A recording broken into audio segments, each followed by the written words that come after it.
In this video, I will discuss temperature and heat.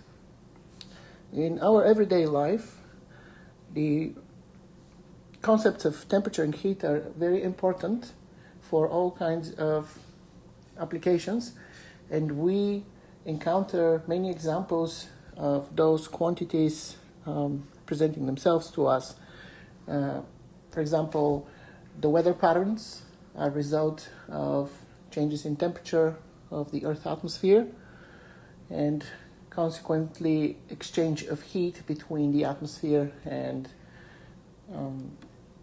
the Earth's crust. Temperature and heat have consequences in food storage, food preparation, heating and cooling of homes, operation of machinery, car engines, for example, and so on and so forth. Let's first start with temperature. So temperature is measured with devices called thermometers. There are many different types of thermometers based on the working substance or the principle of operation used to measure temperature. The more common ones for everyday use are liquid-based thermometers, which are working on the principle of expansion or contraction of a working liquid, which typically is some alcohol-water mixture, and in labs, mercury instead of alcohol-water mixture. Temperature is measured based on two temperature scales that are common in existence today. The Celsius scale, which is adopted by the metric system, and the Fahrenheit scale, which is adopted by the imperial system. Both measurement systems for temperature are based on two very specific points related to properties of water. We have the freezing point of water, which for the metric system is 0 degrees Celsius, and for the Fahrenheit system is 32 degrees Fahrenheit. And the other point is the boiling point of water, which is 100 degrees for the Celsius system and 212 degrees for the Fahrenheit system. So as you can see here, in the Celsius system, there is exactly 100 degrees between the freezing and the boiling point. And for the Fahrenheit system, there are 180 degrees between the freezing and the boiling point. So that means that 1 Celsius degree is equal to 9/5 of a Fahrenheit degree. The correspondence is not 1-to-1. So if one would want to convert between the two temperature scales, there are two convenient formulas that relate those two scales that can be used. For conversion from Fahrenheit to Celsius degrees, take the temperature in Fahrenheit, subtract 32 from that, and then multiply by 5 and divide by 9. For a conversion from Celsius to Fahrenheit, take the temperature in Celsius, multiply by 9, divide by 5, and then add 32 to that. So these are the two formulas that are used to convert between the two measurement systems for temperature. Let's do the following example. Let's convert 98.6 degrees Fahrenheit to degrees Celsius. The formula for conversion is that the temperature in Fahrenheit minus 32 multiplied by 5 divided by 9 will give me the temperature in Celsius degrees. So let's substitute 98.6 degrees Fahrenheit in the formula and let's calculate the result. So I get 5 nines of times 98.6 minus 32, that is 5 nines times 66.6, that gives me 37 degrees Celsius. So in Celsius degrees, this is the temperature of the body of an average human-sized person.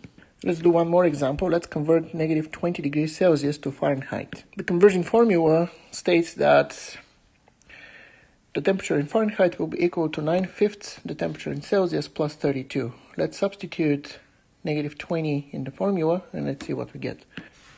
So I get 9/5 times minus 20 plus 32 gives me minus 36 plus 32. That is negative 4 degrees Fahrenheit.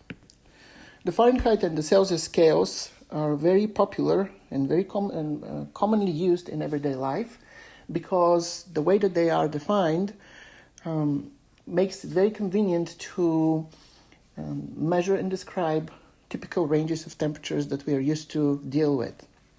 However, in many scientific applications and in situations where temperatures are very low or really high, it is more convenient to use a different temperature scale, and that is the Kelvin temperature scale.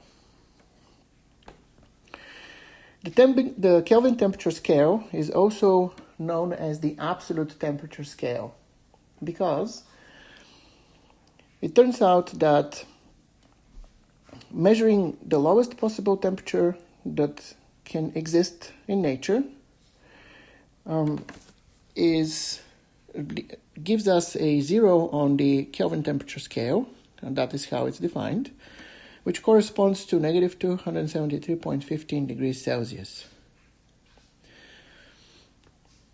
The name of this temperature scale, of course, was not randomly selected.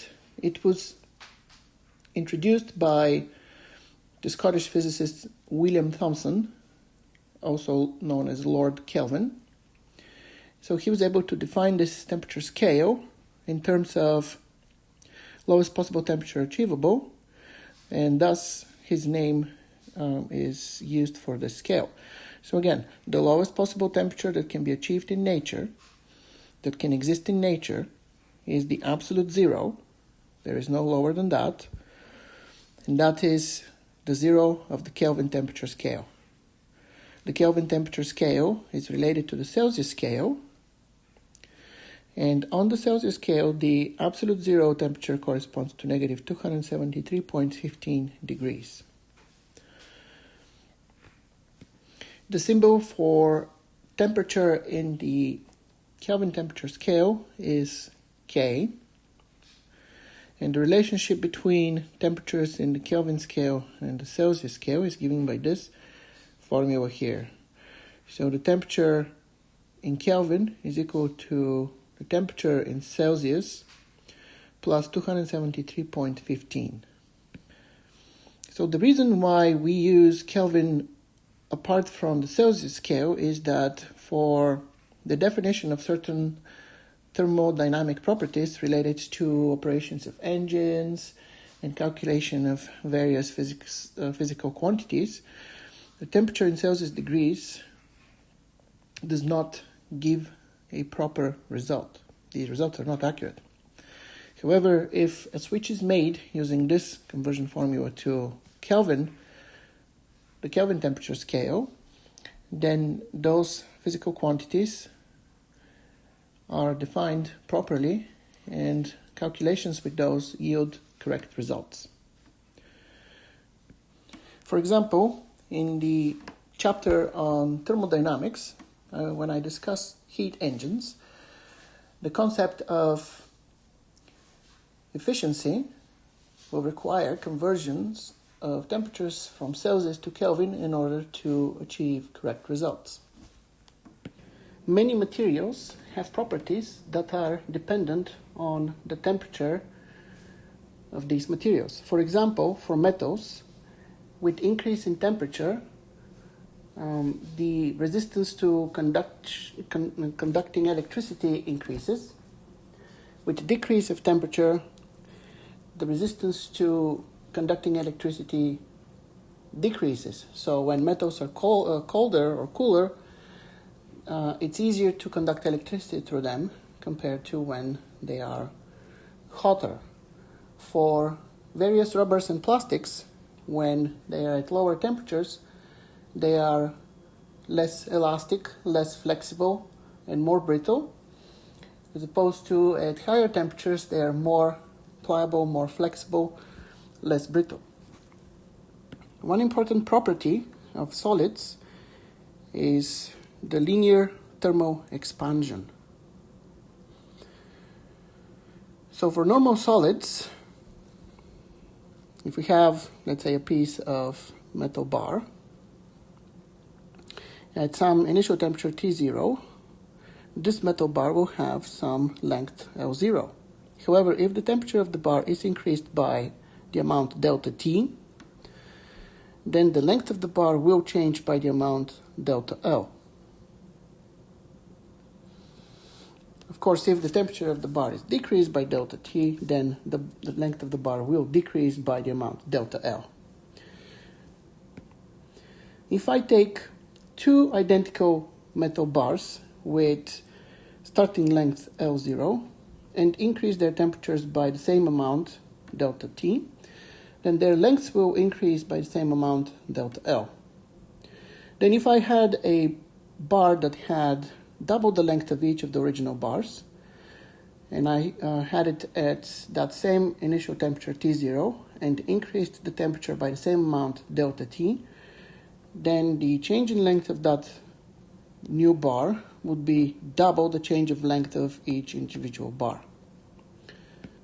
So that means that I can define a formula that is universal for linear thermal expansion of any solid, and I can use it to calculate the relationship between, to calculate the change in length when a certain change in temperature occurs. And so this relationship is given by this formula right here. The change in length is equal to the product of the coefficient of linear expansion alpha, the initial length of the solid, and multiplied by the change in temperature. The coefficient of linear expansion in the metric system commonly is measured in units of Celsius degrees to the negative first power. This formula here can be applied for any solid, no matter what material it's made from. Coefficients of linear expansion are available in tables. For example, in the textbook, the table for the coefficients of expansion are presented in this table. For solids, for various types, we have the coefficient of linear expansion. And of course, for liquids, they do not expand linearly, they expand by volume only. So there is also values for the coefficient of volume expansion. And I will discuss the relationship between change in volume and initial volume for any object when the temperature changes.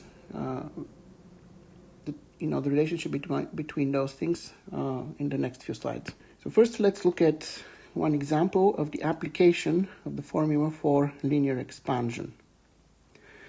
A concrete sidewalk is constructed between two buildings on a day when the temperature is 25 degrees Celsius. As the temperature rises to 38 degrees Celsius, the slabs expand. But no space is provided for thermal expansion. Determine the distance y in part B of the drawing. So here are the two concrete slabs with dimensions provided in the drawing. And so when the temperature is 25 degrees Celsius, the two slabs are parallel to the ground. They're in contact with each other. But when the temperature reaches 38 degrees Celsius, due to expansion, the two slabs will angle like so with respect to ground. And so each slab will be with length of 3.00047 meters. And the question is, what is this length y above ground? So how it was determined that the length of the slab after expansion is 3.00047 meters? If I apply the formula for linear expansion, delta L is equal to the coefficient of linear expansion alpha times the original length, L0, times the change in temperature, to the slab, from the table, for concrete, the coefficient of linear expansion is 12 times 10 to negative 6 Celsius degrees to the negative first power, times the original length of the slab, 3 meters, times the change in temperature, which is equal to 38 minus 25 degrees, so that is 13 Celsius degrees, gives me that the change in length will be 0.00047 meters. Now from this drawing here, there is a right triangle for which I know the base, which is 3 meters, and the hypotenuse, which is 3.00047 meters. So I can use the Pythagorean theorem to calculate the height of this triangle, which is the distance that is asked for in the question. And this gives me 0.053 meters. This example is perfect to illustrate why, when you walk on a sidewalk, you see these grooves that are cut in the concrete every so often. These are meant for the effect of the linear expansion when temperatures change, so that there is no damage to the concrete over time. Similar precautions are taken in building bridges. So there is this expansion grooves that are, or joints that are built in the bridge. For railroad tracks, there's always a little bit of space left between sections of the track, and so on and so forth. So all of these are meant to prevent damage during expansion when temperatures change. Here's another application of the properties of thermal expansion of materials. Many electronic devices have bimetal strips utilized in them. Bimetal strips are made of two different types of metal that are glued together, for example, brass and steel. And depending on the temperature, the two metals will expand or contract differently, which will cause the bimetal strip to bend one way or the other.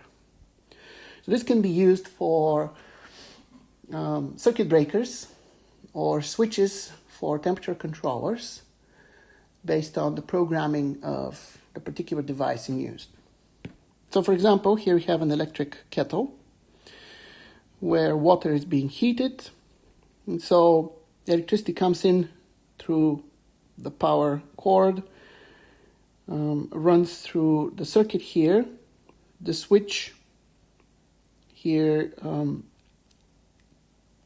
connects to the bimetal strip, like so, and then the heating coil heats up the water inside. So once the temperature that is required is reached, this bimetal strip will start to expand, and because it's made of two different metals, they both expand at different rates that will cause the bimetal strip to bend. In this case, it bends away from the switch, and that disconnects the electric circuit. And so this is designed so that when the water here is at its boiling point, this kettle will turn off automatically so that the water doesn't just boil off. And this, of course, is also a safety precaution against fires. Similar operation you have when you're dealing with your heating and cooling of your house. So the switch that turns on and off the AC, let's say, is essentially based on a bimetal strip design. Circuit breakers are also based on bimetal strip design, and there's also many other applications that have similar design. So solids can expand in one dimension. Of course, this is a good approximation for a solid piece that is considered to be dimensionless and only has length, but it doesn't have a width or a height. However, in general, solids are three-dimensional objects, and so they, when heated or cooled, expand or contract in all three dimensions simultaneously at the same time. So their volume changes when the temperature of a solid changes. When I discussed linear thermal expansion I only discussed solids, and that is because liquids do not expand only linearly, they expand by volume. And for gases, expansion is not even measured like that because the gas would take the volume of its container, and so you can have the same amount of gas in different volume containers, and therefore the volume of the gas will be different. So for gases, we don't even talk about volume expansion because their properties are not related to that concept. So volume expansion, when change of temperature occurs, is a property that solids and liquids experience. And the relationship between the change in volume and the original volume and the change in temperature is given by this formula here. So the change in volume is equal to the product of the coefficient of volume expansion beta, the original volume V0, and the change in temperature T. A common unit, or a unit that's used more often than others, is for the coefficient of volume expansion is Celsius degrees to the negative first power. Here's an example that illustrates the application of the formula for volume thermal expansion. A small plastic container called the coolant reservoir catches the radiator fluid that overflows when an automobile engine becomes hot. The radiator is made of copper, and the coolant has an expansion coefficient of 4 times 10 to the negative 4th Celsius degrees to the negative first power. If the radiator is filled to its 15 quart capacity when the engine is cold at 6 degrees Celsius, how much overflow will spill into the reservoir when the coolant reaches its operating temperature of 92 degrees Celsius? So to answer this question, I need to calculate the change in volume for the coolant and the change in volume of the of the radiator. And then take the difference, and that's going to give me the amount of coolant that will overflow in the coolant reservoir. So for the coolant, the change in volume is equal to the coefficient of volume expansion, which is 4.1 times 10 to the negative 4 Celsius degrees to the negative first power, times the volume of the coolant, 15 quarts, times the change in temperature, which is 86 Celsius degrees, and that gives me 0.53 quarts. So that's how much the volume of the coolant will change when the temperature increases from 6 degrees Celsius to 92 degrees Celsius. At the same time, the volume of the radiator changes by 0.066 quarts. So that is the coefficient of volume expansion of copper, 51 times 10 to the negative 6 Celsius degrees to the negative first power, times 15 quarts, times 86 Celsius degrees, which is the change in temperature. So that is 0.066 quarts. So then the volume of coolant that is going to spill into the coolant reservoir is 0.53 quarts minus 0.066 quarts, and this is 0.46 quarts. So all cars are equipped with a coolant reservoir where the antifreeze overflows due to the difference in volume between the antifreeze, the coolant, and the radiator of your vehicle. And you can tell that the coolant will expand more than the radiator by just looking at the coefficients of volume expansion. As you can see, the coefficient of volume expansion of the coolant is of the order of 10 to the negative 4th, and the coefficient of volume expansion of the radiator is at the order of 10 to the negative 6th. So the coolant roughly expands 100 times more than the radiator itself. Let's talk about heat and internal energy now. For example, take an object that is hot, let's say boiling water that is placed in a glass, and the temperature of boiling water is 100 degrees Celsius. So we know that the temperature is high, and we know that this water is hot. Well, after some time, you would observe that the temperature of the hot water is going to be lower, so it decreases, Eventually it will reach room temperature, and then we say that the water is no longer hot. Let's say we can call it's cool. Now, if you place this glass with water in the fridge, the temperature will go down even more, and now the water will be what we call cold water. So the temperature of an object determines whether the object is hot or cold according to our understanding of what that means. But how did this object become cold when it was hot? The reason for that transition was because heat left the object and was dissipated into the environment around it.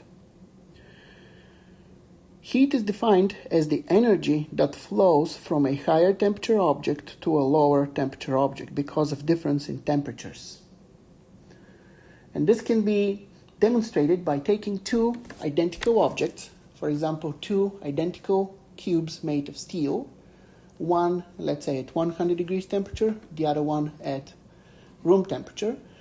When those two blocks or cubes are placed in thermal contact, meaning they are physically in contact with each other, you would observe that the hotter cube is going to cool down, while the cooler cube is going to warm up. Eventually, both will have the same temperature. So that means that heat leaves the hot cube and enters the cool cube. So heat flows from the hotter object to the colder object. And of course, you can conduct an experiment in which you have a cold object and a hot object, bring them in contact, and you will see that you will never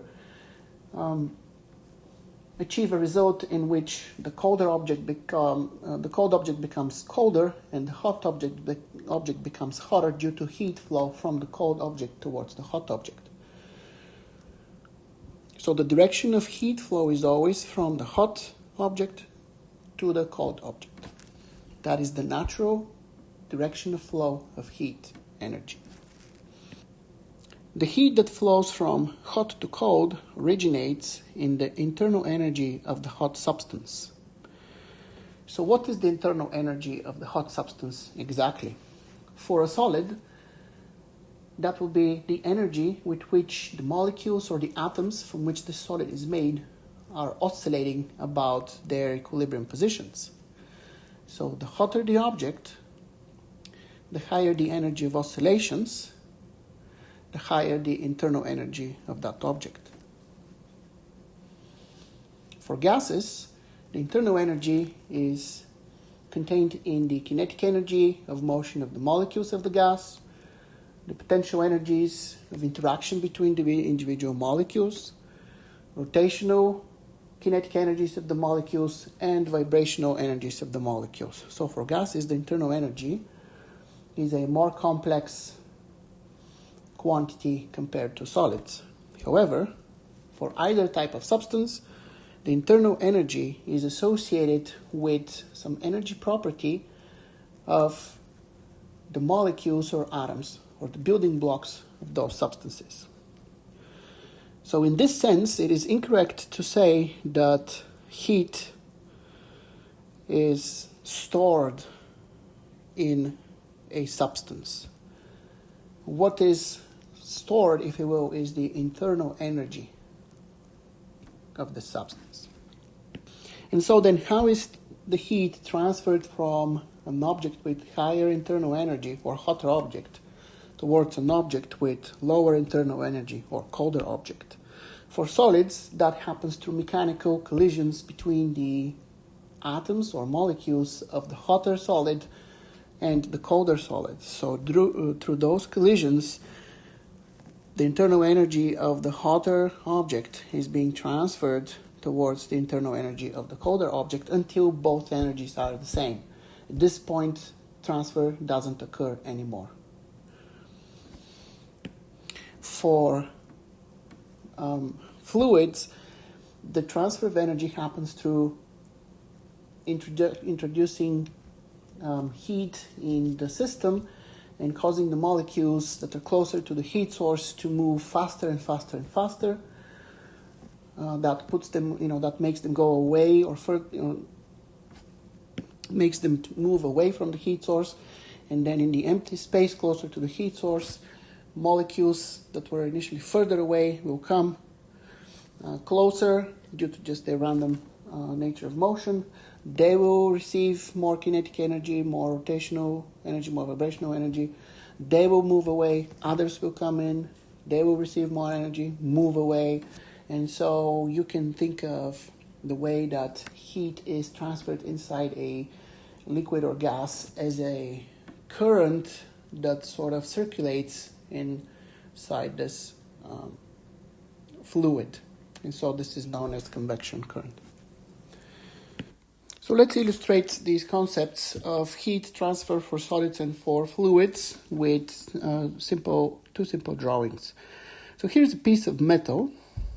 You can think about it as a metal bar or a metal wire, it doesn't matter, which has a periodic lattice structure where the atoms are arranged in nice, neat, symmetric arrangements like so. And the forces that these atoms interact with are represented with those tiny springs. So at all times, these atoms pull and tug on each other through those springs, either stretching a little bit or compressing a little bit. So if I introduce a heat source here, let's say bottom left corner, what that is going to do is going to start to increase the temperature of this lower left corner. Well, how does this atom feel this increase in temperature? Well, this atom is going to vibrate more vigorously with more deflection from its equilibrium position. And that, of course, happens in all directions. It's a three-dimensional vibration. But then, through those connections with these forces here, with the neighboring atoms, these neighboring atoms will start to also oscillate more vigorously with higher deflections about their equilibrium positions. But then these are connected to their neighboring atoms, so they will also start to oscillate about their equilibrium positions more vigorously. But then they are connected to other atoms, so those will also start to vibrate more vigorously. And so at some point, the entire lattice structure will be oscillating at higher deflections with high amplitude, essentially. And we measure this effect as increase in the temperature of the entire metal object. So now if I placed another metal object in contact with this one, right here, what's going to happen is these atoms that are in contact with the atoms of the other object, they will mechanically collide with each other. And so when these collisions happen, these atoms of the second piece of metal will start to also oscillate with larger amplitudes. And so then that is measured as increase in temperature of the second metal object. If I removed this heat source after some time, what happens is both of these, assuming that they initially are at the same temperature after the heat was introduced, both will start to lose energy. How is this energy lost? Well, around these metal pieces, there is air. So the air molecules that are closest to the metal pieces will collide with the metal, and then they will receive an energy boost, if you will, from the heat or the internal energy contained in these metal pieces.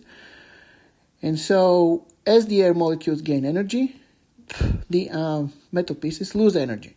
So after enough collisions happened between the air molecules and the metal pieces have lost enough energy for their temperature to be measured as lower temperature than before.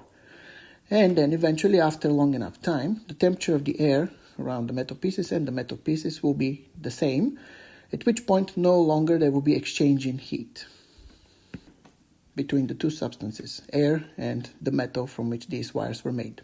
Now let's look at how gases and of course liquids are exchanging heat within themselves.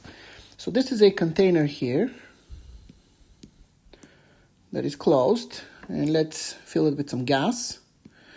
So we have gas molecules that are randomly moving inside the volume of this container. There is no preferred region here where the molecules will be more concentrated. So we can assume that initially at room temperature the gas is uniformly distributed inside the volume. So then I'm going to introduce a heat source here at the lower left corner, which will result in heating up of the walls of the container right here in this region. So when these gas molecules collide with these walls, they will receive more energy, and then they will in general move away from this area where the walls are hotter. So some molecules will move in this general direction when they get more energy from interaction with the walls of the container. But then that leaves more room here that's empty, so of course molecules will move in here, and they will receive some energy from the walls. So here we go. So molecules will come in here, like that. At the same time, the molecules that were initially energized, they will kind of move this way, they will collide with the walls of the container, they will lose some energy, and then they will move randomly around. But at some point, more molecules are coming in this way due to collisions with the hot walls, and therefore more molecules are coming the other way to take their place. They collide with the hot walls, they get energized, they move away. More cold molecules come this way, they get energized and move this way. And so essentially what you get is a current of molecules that circulates like so. And this current is known as convection current. And on a large scale, wind is essentially convection current. It happens when there is difference in temperatures in two regions of the atmosphere, which causes the air molecules to sort of circulate like this.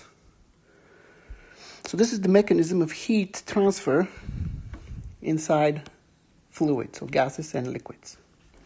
In order to change the temperature of a substance, solid or liquid substance, heat must be supplied or removed for this change to occur. So consider you have a substance with some mass m, and you are looking to change the temperature of that substance by the amount of delta T. So the amount of heat that is necessary to be supplied or removed for that change in temperature to happen is calculated as the product of the mass of the substance, the specific heat capacity of that substance, and the change in temperature. A common unit for the specific heat capacity C is joules per kilogram Celsius degrees.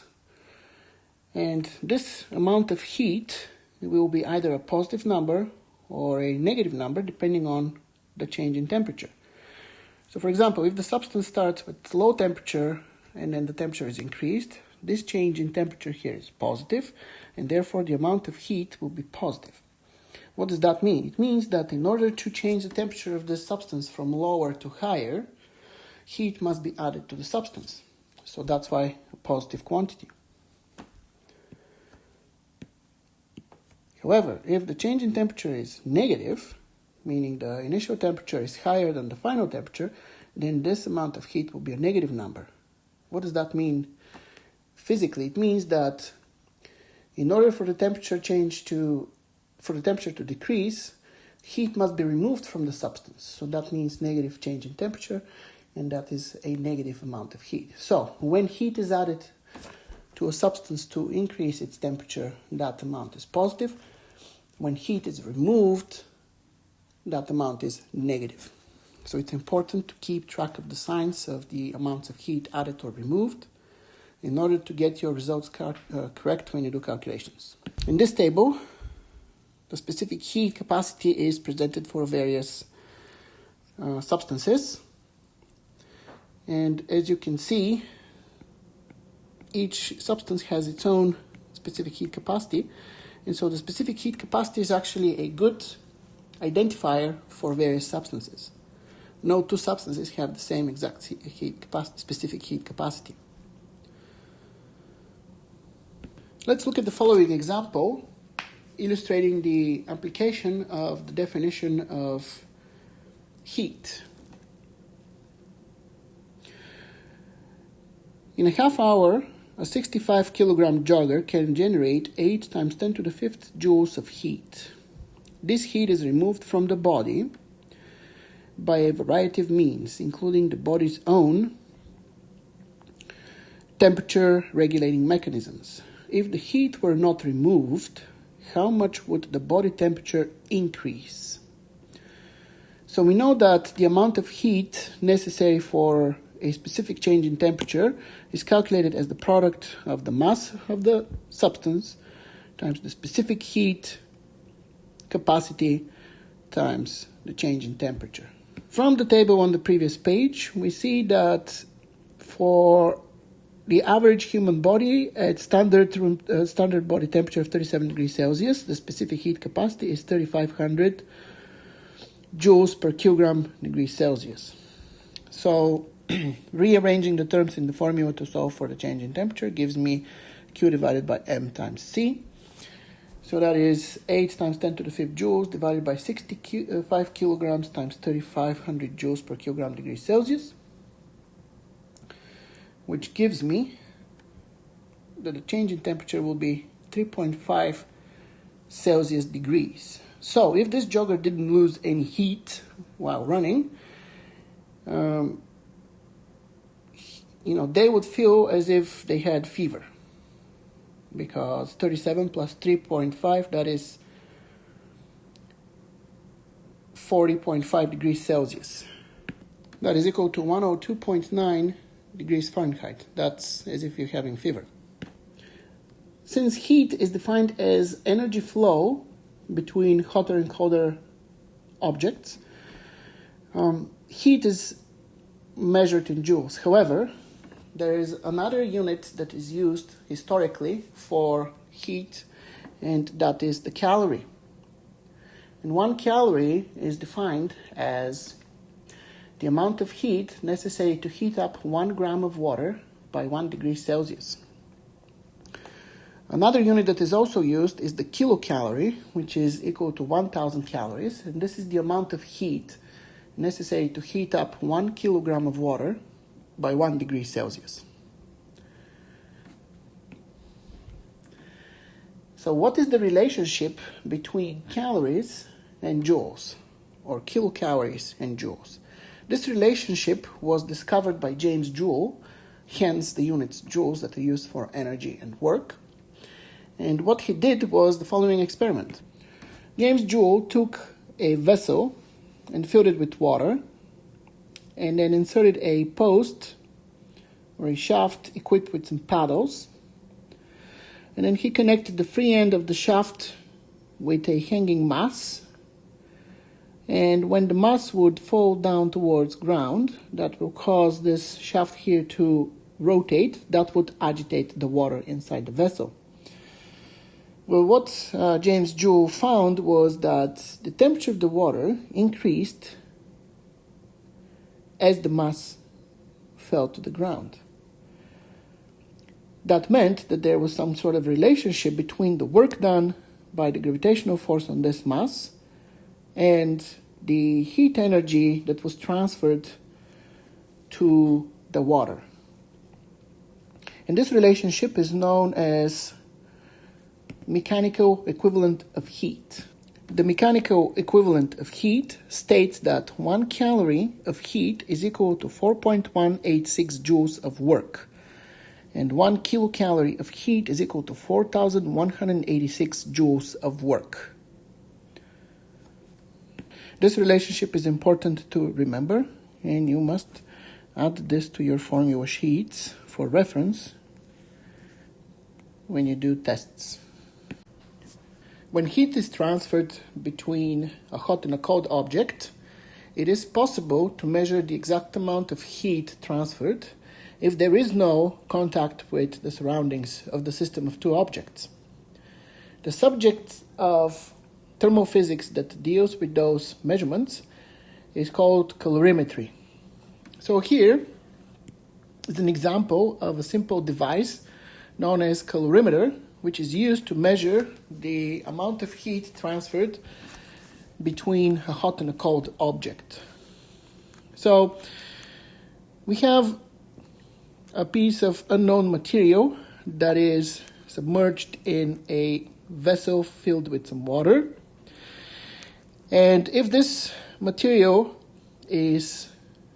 contains certain amount of heat, it's at higher temperature than the water in the vessel.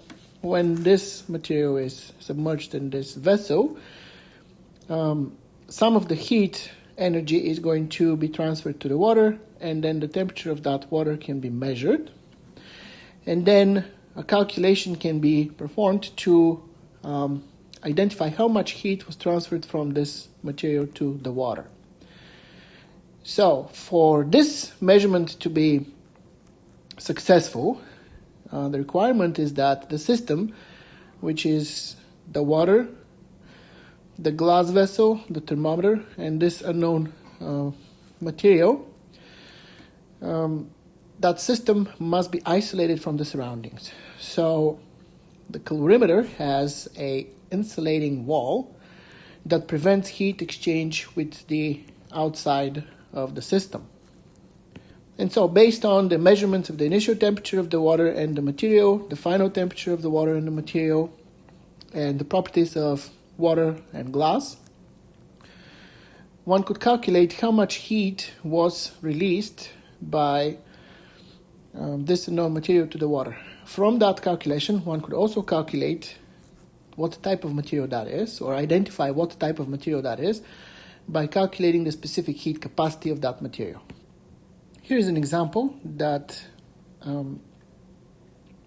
shows how a calorimeter works. The calorimeter shown here in the drawing is made of 0.15 kilograms of aluminum and contains 0.2 kilograms of water. Initially, the water and the cup have the same temperature of 18 degrees Celsius. A 0.04 kilogram mass of unknown material is heated to a temperature of 97 degrees Celsius and then added to the water. After thermal equilibrium is reached, the temperature of the water, the cup, and the material is 22 degrees Celsius. Ignoring the small amount of heat gained by the thermometer, find the specific heat capacity of the unknown material.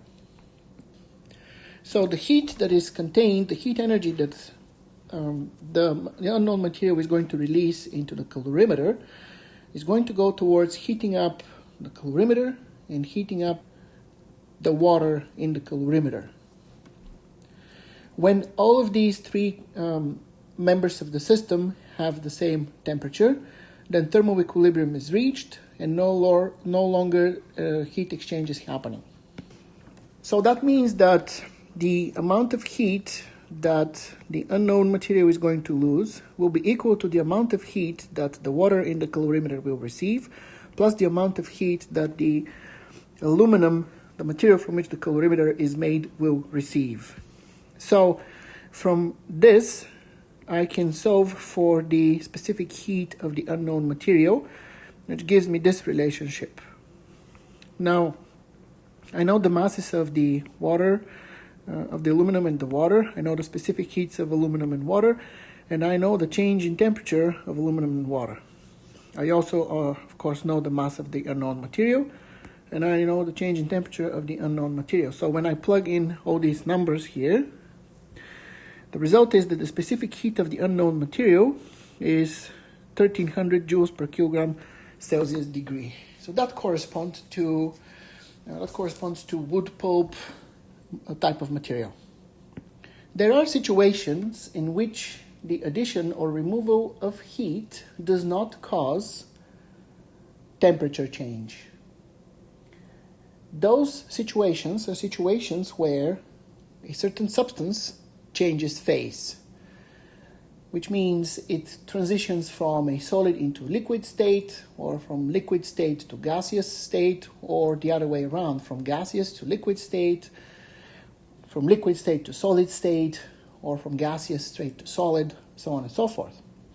So these types of transitions are called phase changes.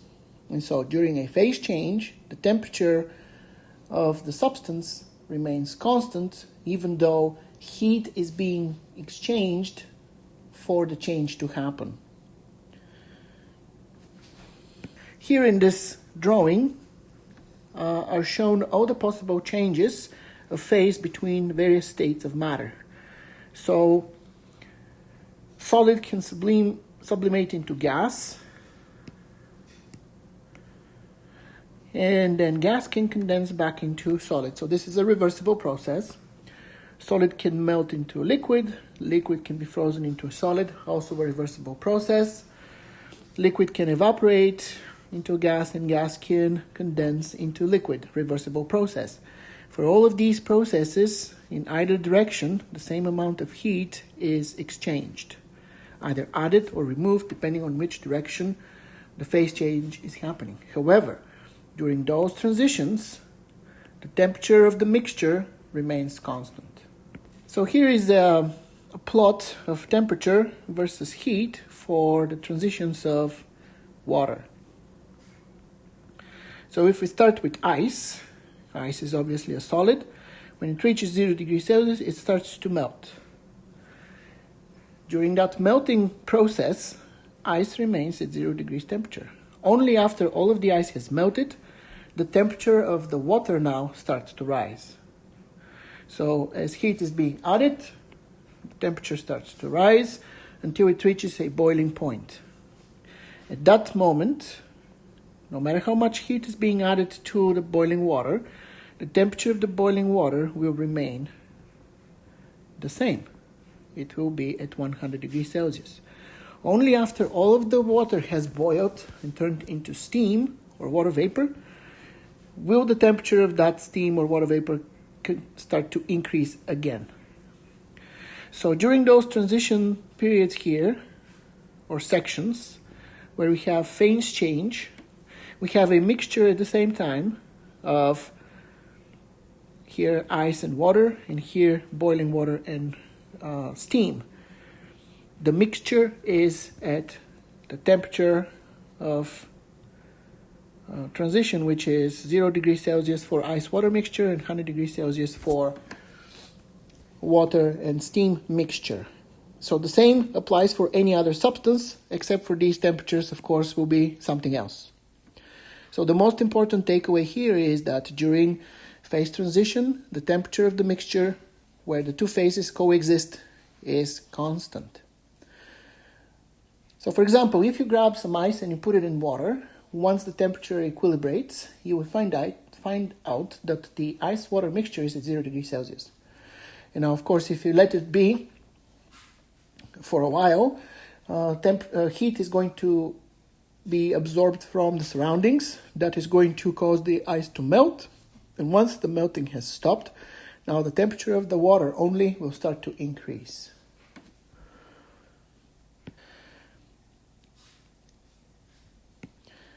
The amount of heat that must be supplied or removed to change the phase of a mass m of a substance is calculated as the product of the mass of that substance times this new quantity, which is called latent heat.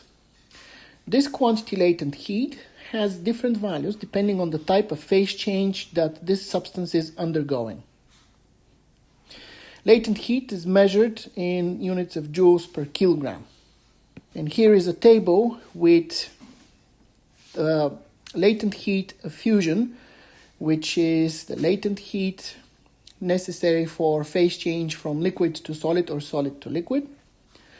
and also the values for the latent heat of vaporization, which is the latent heat necessary for transitions from liquids to vapors, or the other way, from vapors to liquids or gases to liquids.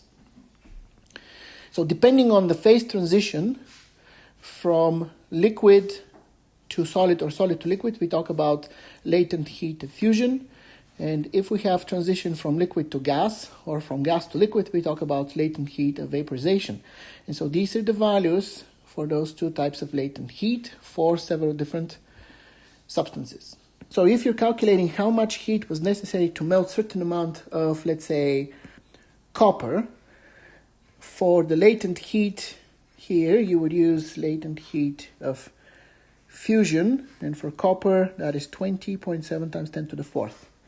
Now, if you were evaporating, let's say, benzene, then the amount of heat necessary to evaporate a certain amount of benzene will be calculated by using the latent heat of vaporization, which is 3.94 times 10 to the fifth.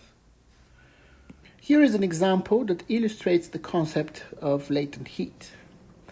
Ice at 0 degrees Celsius is placed in a styrofoam cup containing 0.32 kilograms of lemonade at 27 degrees Celsius. The specific heat capacity of lemonade is virtually the same as that of water. After the ice and lemonade reach an equilibrium temperature, some ice still remains. Find the mass of the melted ice. Assume that mass of the cup is so small that it absorbs a negligible amount of heat. So this equation, this problem is about conservation of energy. The amount of heat gained by the melting ice must be equal to the amount of heat lost by the lemonade. The amount of heat lost by the lemonade is calculated by the formula that we discussed a few slides ago. So that is specific heat of lemonade times the mass of lemonade times the change in temperature due to the heat loss. For the melting ice, we use the product of the mass of the melted ice times the latent heat fusion for ice. So those two quantities must be equal. So from here, I solve for the melted ice, and that is equal to the amount of heat lost by the lemonade divided by the latent heat fusion for ice. And that gives me 0.011 kilograms. Let's do one more example that has a little bit more going on for it to again illustrate the concept of latent heat. A 7 kilogram glass bowl with specific heat of 840 joules per kilogram degrees Celsius contains 16 kilograms of punch at 25 degrees Celsius. 2.5 kilograms of ice with specific heat of 2 times 10 to the 3 joules per kilogram degrees Celsius are added to the punch. The ice has an initial temperature of negative 20 degrees Celsius, having been kept in a very cold freezer. The punch may be treated as if it were water, with specific heat of 4.186 joules per kilogram degrees Celsius, and it may be assumed that there is no heat flow between the punch bowl and the external environment.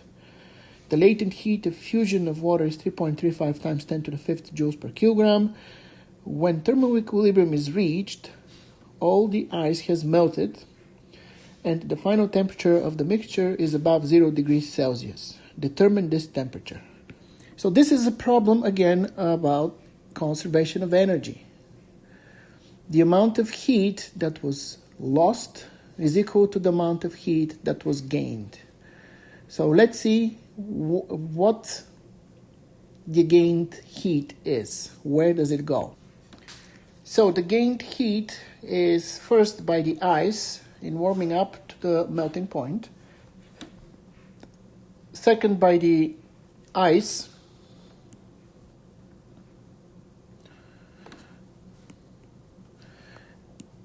in changing phase from a solid to a liquid. And lastly, by the liquid that results from the ice warming up to its final temperature.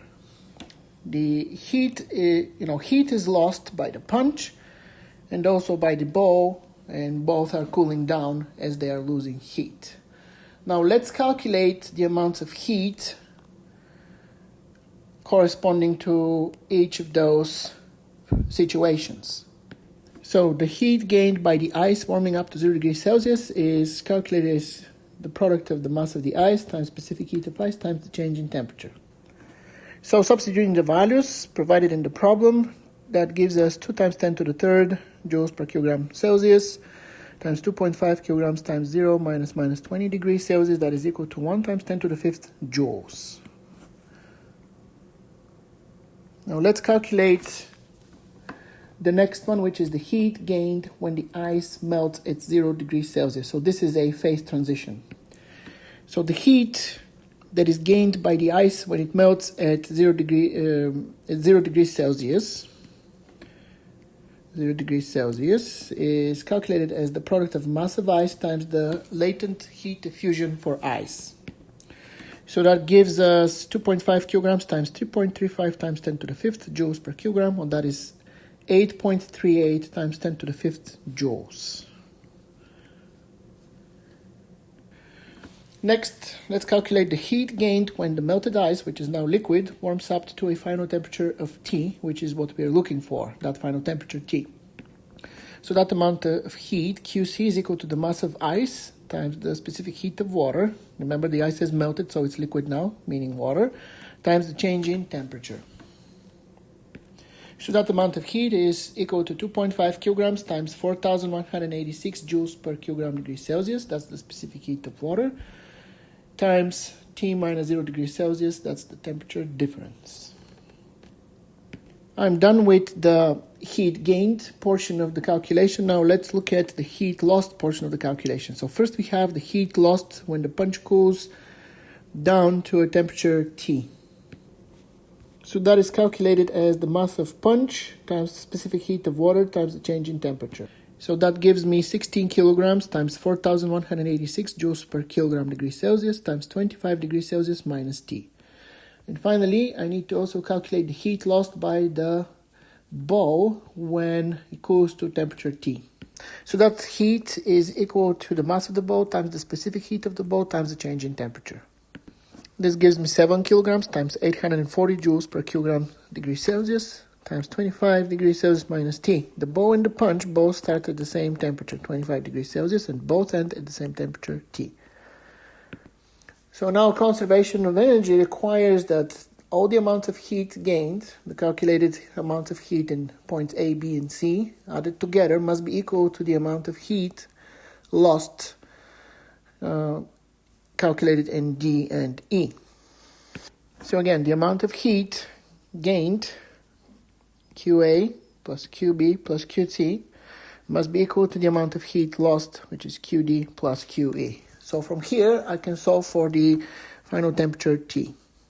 And so I end up with the following relationship shown right here, where the first quantity corresponds to QA, the second quantity corresponds to QB, the third quantity corresponds to QC, and then on the right side, this corresponds to QD, and this corresponds to QE. After grouping the terms that have the temperature T in them and doing some simple algebra, the final result of the calculation is that the temperature T final is equal to 11 degrees Celsius. So when dealing with those types of problems, it is important to identify the amount of heat gained, the amount of heat lost, and what process specifically is happening when heat is being gained or lost, whether this process is just simple heat transfer or it is a phase change, and then apply the definitions for the amount of heat accordingly to get the answer correctly. And so this concludes the lecture on temperature and heat.